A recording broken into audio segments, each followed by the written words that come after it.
Olá, pessoas, bom dia. Hoje a gente vai falar sobre energia elétrica e cargas em movimento.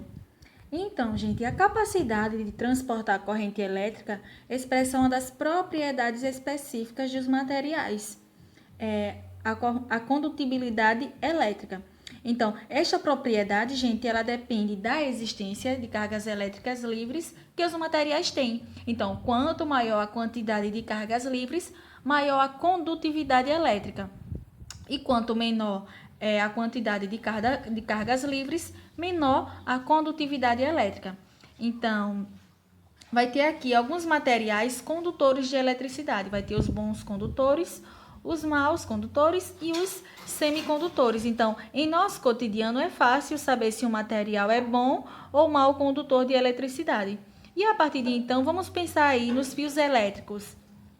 Então, eles são de cobre, portanto, sabemos que essa substância é uma boa condutora de eletricidade. Então, aqui vou mostrar para vocês aqui condutores, isolantes e semicondutores. Vamos lá. Os metais, outros materiais como a cerâmica, o grafite, também possuem elétrons com a capacidade de se liberar e se movimentar pelo material. Então, a gente chama esses materiais de condutores elétricos, pois eles são capazes de conduzir a eletricidade com mais facilidade. Já os materiais isolantes, eles não permitem o deslocamento de eletricidade. São exemplos de materiais isolantes: o vidro, a borracha, a cera, a porcelana, dentre outros. E os semicondutores, pessoal, são os semicondutores, eles não são bons isolantes e também não são bons condutores. Então, o silício, o germânio são exemplos de substâncias semicondutoras. E vale ressaltar também que esses semicondutores, eles possuem uma estrutura cristalina e, sob certas condições, podem se comportar como condutores ou isolantes. Aqui, o Vale do Silício. Por que eu trouxe essa imagem para vocês? Então, esse vale, pessoal, é um dos maiores polos industriais e tecnológicos do mundo. E ele está localizado no estado da Califórnia, nos Estados Unidos. E ele é chamado de Vale do Silício porque nessa região há uma grande concentração de empresas de tecnologia da informação e indústrias eletrônicas, computação e componentes eletrônicos. Então, o nome Vale do Silício ele foi utilizado em referência ao elemento químico silício, que é o material utilizado na fabricação dos componentes eletrônicos. Um pouquinho, gente, sobre os circuitos elétricos.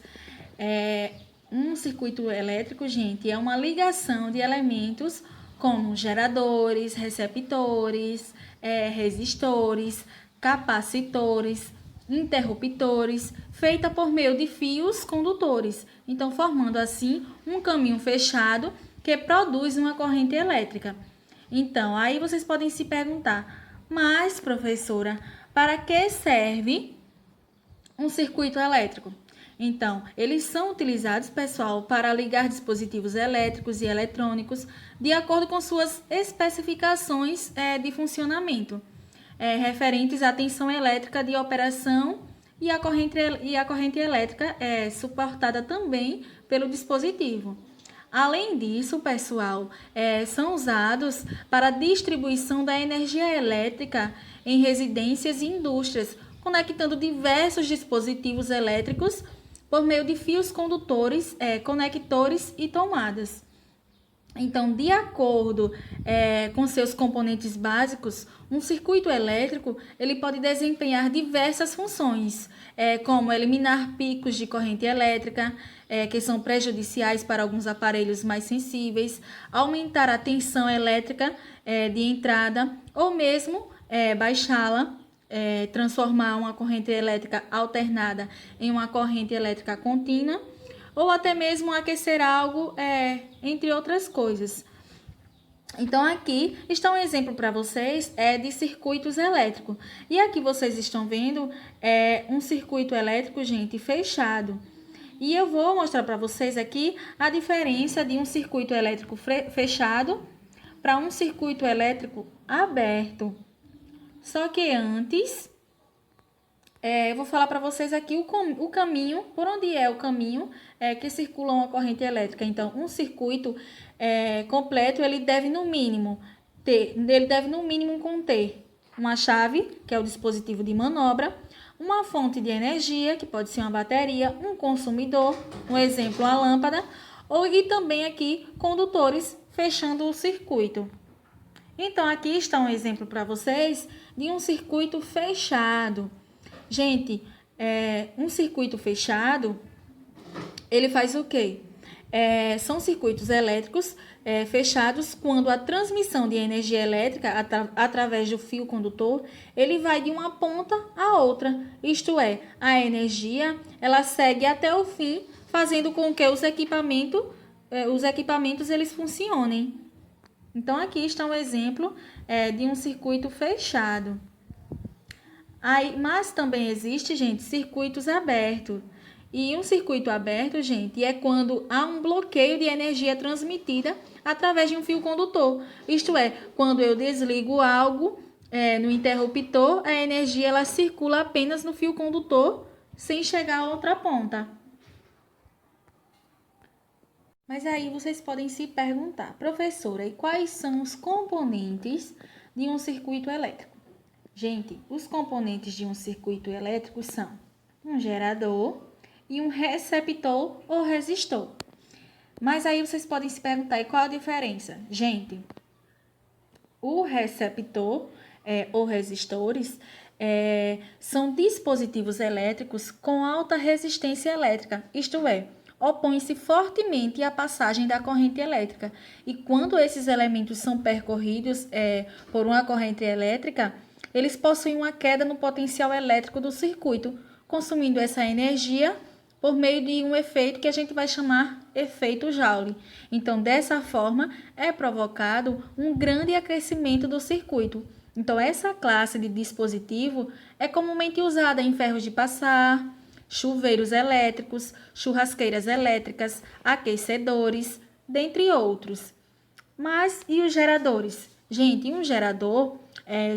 os geradores são elementos responsáveis por fornecer a energia para os circuitos elétricos. Então, quando ligamos os terminais de um gerador aos fios condutores de um circuito, forma-se uma diferença de potencial que promove a movimentação dos elétrons. Então, quando a movimentação dos elétrons ocorre em um único sentido, dizemos que esse circuito é percorrido por uma corrente direta. E se o sentido da corrente variar periodicamente com o tempo, dizemos que ele é percorrido por uma corrente alternada.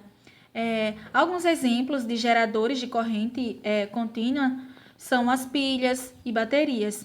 Já as tomadas residenciais são geradores de correntes alternadas. E agora vamos falar um pouquinho dos circuitos em séries, que, como o próprio nome já diz, é um circuito com duas ou mais cargas que estão sendo em série, ou seja, alimentadas em série, uma com a outra, ligadas em sequência, havendo apenas um caminho para a passagem da corrente elétrica. Gente, uma outra forma de visualizar um circuito em série é que as cargas têm apenas um ponto em comum entre elas, ou seja, não há nenhum ponto de derivação. E um exemplo é esse que vocês estão vendo aqui, o circuito em série. Ou seja, resumindo, esse circuito em série, vocês vão observar que eles vão estar ligados em uma sequência, havendo apenas um caminho para a passagem da corrente elétrica. E agora, falando um pouquinho sobre os circuitos paralelos, também é composto, gente, por duas ou mais cargas. Porém, diferente do circuito em série, todas essas cargas, elas possuem o mesmo ponto em comum, ou seja, há um ponto de derivação para todas elas, fazendo com que o fluxo da corrente elétrica ele separe proporcionalmente para cada carga. de acordo com o valor da sua resistência. Então, aqui o que vocês estão vendo é um circuito em paralelo. Então, é isso que eu tenho para vocês hoje. Muito obrigada e até a próxima.